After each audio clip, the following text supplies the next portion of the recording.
Jag writes to us today with his problems that he's having with his 180E. For those of you that don't know, a 180E is actually a very basic version of the 190. It's got fuel injection, but that's it. Manual windows, probably no air conditioning or sunroof. So we're going to try to help him solve his issue. He says that he has wired up the cold start injector and that the car runs through the cold start injector, which means that we have fuel pressure. However, what it also indicates is that we have an obstruction somewhere in the fuel distributor.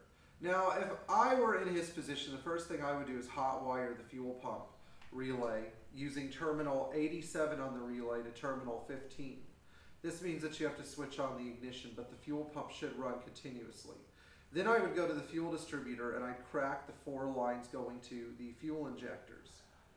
If fuel is actually coming out of the lines, but there is no airflow, it means that our mixture is too rich. So the first thing I would do is go to the mixture adjustment screw with the 3mm Allen key and back it out until I have fuel coming out when I just barely activate the air flap. The air flap should activate at a detent of 1 to 3 meters. So you should push it down between 1 and 3 meters and you will get fuel flow.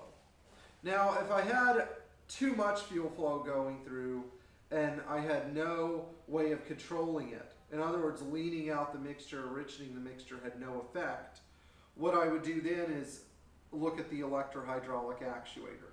Having a used electrohydraulic actuator is very handy. If you don't have a used one, yes, you could buy new ones, and they do tend to have problems after so many years. So I'd put the other electrohydraulic actuator on, and then try readjusting the mixture screw. Remember, these are the rules. 3 millimeters of detent. Fuel flowing out of the 4 delivery ports when you just barely deflect the air flap. And finally, you want to have even amounts of fuel flowing out of the 4 pots in the fuel distributor. It doesn't hurt either to check your spark plugs and make sure they're not fouled, because if they're fouled, there's no way the car's going to run. Anyway, for more information like this on how to set up your fuel injection systems or more tech tips on what to look for and what not to look for, please just ask, and we'll do our best to provide the information for you. Thanks.